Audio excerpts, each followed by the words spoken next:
video vamos a tratar la diabetes mellitus tipo 2. En las últimas décadas, México ha sido el epicentro de lo que se considera la epidemia de la diabetes. Esta es una de las mayores emergencias mundiales de salud en el siglo XXI. Todo esto a causa del descuido de la población hacia su salud y los malos hábitos que hasta el día de hoy persisten.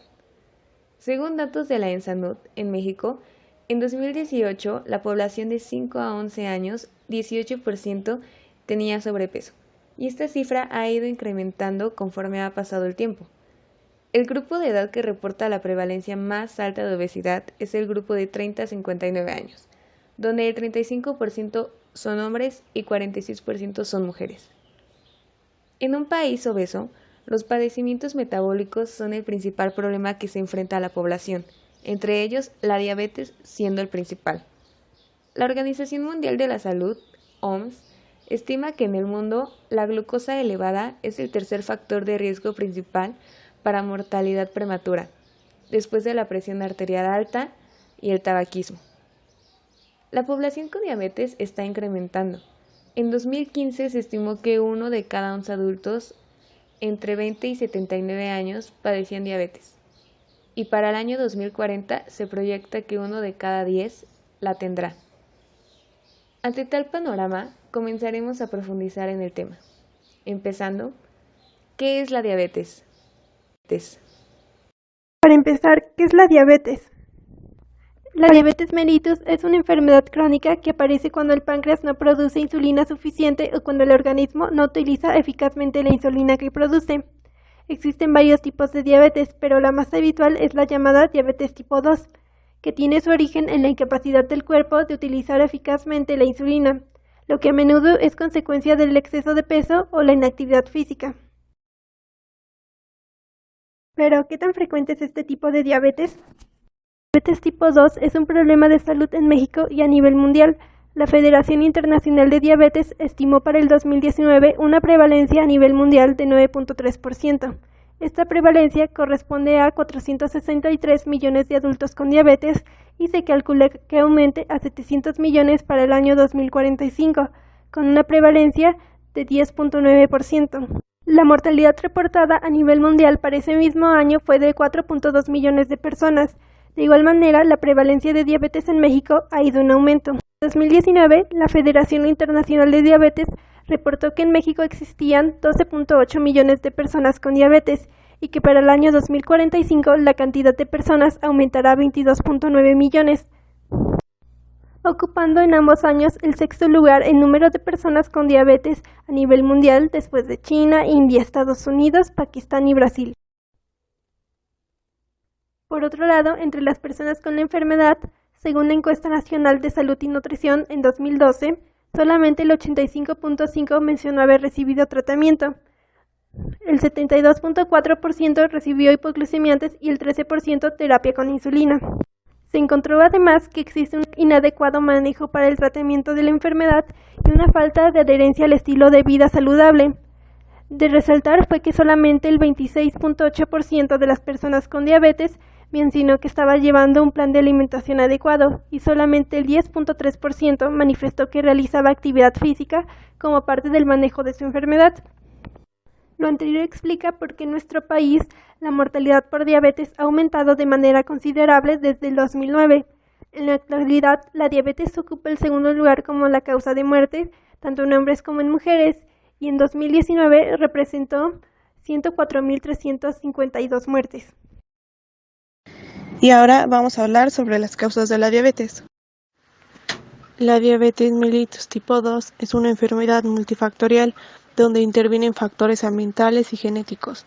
Los antecedentes familiares de la enfermedad son un factor de riesgo. Sin embargo, factores como un nivel bajo de actividad, una dieta deficiente y un peso excesivo, especialmente alrededor de la cintura, aumentan significativamente el riesgo de que una persona pueda desarrollar este tipo de diabetes. Como mencionábamos, la diabetes puede ser provocada por susceptibilidad genética. Aquí, la diabetes mellitus tipo 2 se trata de una enfermedad poligénica con factores genéticos más importantes que la diabetes tipo 1. También puede ser provocada por mecanismos patógenos, en donde es causada por la respuesta inadecuada de las células beta pancreática al aumento de resistencia insulínica, típicamente asociada al envejecimiento. También las mujeres embarazadas que desarrollan diabetes, aunque normalmente desaparece después de la gestación, tienen más probabilidades de que en un futuro desarrollen diabetes tipo 2. Se conocen otros factores de riesgo como son la raza o la etnia, ya que las poblaciones afroamericanas, hispanoamericanas y nativos americanos tienen índices altos de diabetes, la edad superior a los 45 años, la intolerancia a la glucosa, la hipertensión y los antecedentes de diabetes gestacional, como mencionábamos previamente. Todas estas son causas de la diabetes, sin embargo, la principal está relacionada con el estilo de vida, es decir, la mala alimentación que lleva a la obesidad, la falta de ejercicio y la vida sedentaria. Utilizan a la glucosa como combustible metabólico, pero algunas de ellas la requieren de forma indispensable, como es el caso de los eritrocitos y de las células de la corteza renal, mientras que las neuronas son muy dependientes a esta glucosa.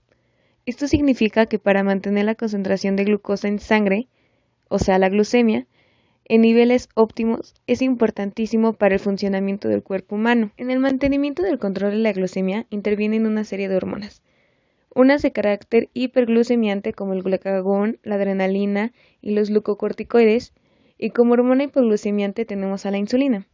La insulina es una hormona polipeptídica sintetizada y liberada por las células beta de los islotes de Langerhans en el páncreas. Es clave en el metabolismo de carbohidratos, proteínas y lípidos, ya que es el principal regulador metabólico de los depósitos energéticos. El principal estímulo para su síntesis y liberación es la llegada de la glucosa a través de la comida. La resistencia a la insulina se manifiesta sobre todo en los tejidos periféricos, como el músculo y el tejido adiposo, por una baja tasa de captación y oxidación de las moléculas de la glucosa. El mecanismo compensador asociado a la hiperinsulemia se traduce como el evento por el cual el individuo es capaz de mantener una tolerancia normal a la glucosa durante periodos finitos de tiempo. Cuando dicho mecanismo de control homeostático es insuficiente, probablemente por causas asociadas a defectos en la secreción hormonal por parte de las células beta, sobreviene la intolerancia a los hidratos de carbono y en consecuencia la aparición de la diabetes. Desde el punto de vista del mecanismo fisiopatológico, en la diabetes mellitus 2 es posible observar tres fases bien definidas. La primera es la aparición de un estado de resistencia a la insulina periférica, generalmente asociada a valores de normoglicemia. En la segunda fase, asociada a una resistencia a la insulina, más marcada a nivel de tejidos periféricos, como lo es el músculo o el tejido adiposo, donde existe una sobreproducción de insulina que no alcanza a controlar la hemostasis de la glucosa. Aquí se va a presentar hiperglucemia postprandial. En la tercera fase, asociada a una declinación en el funcionamiento de las células beta del páncreas, donde disminuye la síntesis de la hormona. Asociada a estas causas puede estar la apoptosis, que está relacionada a gluco o lipotoxicidad, apareciendo la glicemia en ayuno, fenómeno que se traduce como la totalidad del fenotipo de diabetes mellitus 2. Ya lentamente. De hecho, en estos momentos puede haber una persona que padezca esa enfermedad desde hace un año o más y no lo sabe. Los síntomas clásicos conforman a las 4P: poliuria, polidipsia, polifagia y pérdida inexplicable de peso. Estos síntomas incluyen la pérdida excesiva de agua por la orina, una sed intensa y el aumento de apetito. También pueden presentarse síntomas como prurito general, es decir, comezón en todo el cuerpo, visión borrosa y fatiga. En algunos casos es diagnosticada de forma casual al realizarse un análisis por cualquier otro motivo.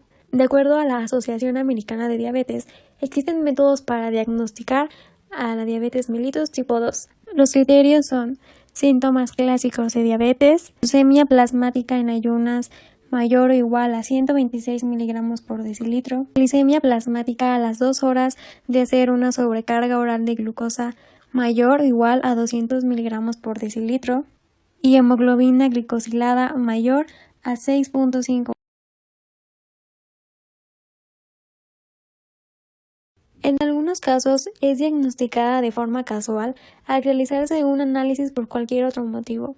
De acuerdo a la Asociación Americana de Diabetes, existen métodos para diagnosticar a la diabetes mellitus tipo 2. Los criterios son síntomas clásicos de diabetes, glucemia plasmática en ayunas mayor o igual a 126 miligramos por decilitro, glicemia plasmática a las 2 horas de hacer una sobrecarga oral de glucosa mayor o igual a 200 miligramos por decilitro y hemoglobina glicosilada mayor a 6.5 decilitro y hemoglobina glicosilada mayor a 6. En las personas con diabetes tipo 2, las complicaciones diabéticas a largo plazo pueden estar ya presentes en el momento del diagnóstico. Dentro de las complicaciones metabólicas vamos a tener 3. La cetoacidosis diabética, la cual se va a caracterizar por hiperglucemia, cetonuria y acidosis metabólica. Descompensación hiperosmolar y también vamos a tener hipoglucemia.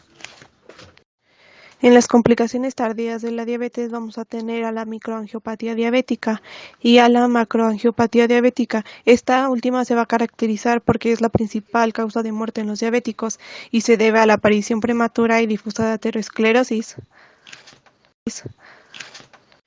Otras complicaciones de la diabetes van a ser las infecciones, que son más frecuentes y graves que en la población general. Típicamente las relacionadas con la diabetes van a ser la otitis externa maligna, la mucomicosis, la colecistitis enfisematosa, las infecciones del tracto urinario y pielonefritis enfisematosa. Además tenemos dislipidemia diabética, el pie diabético, donde los pacientes son más susceptibles a la aparición de úlceras en los pies. Los factores de riesgo para desarrollar úlceras o amputación en pacientes con diabetes mellitus van a ser una diabetes de más de 10 años de evolución, sexo masculino, neuropatía diabética, insuficiencia arterial, deformidad de pie con evidencia de sitios de presión o callosidad plantar severa, patología de uñas, historia previa de úlcera o amputación. Otra complicación es la disfunción eréctil, la cual afecta aproximadamente de 34 al 45% de los hombres con diabetes mellitus tipo 2.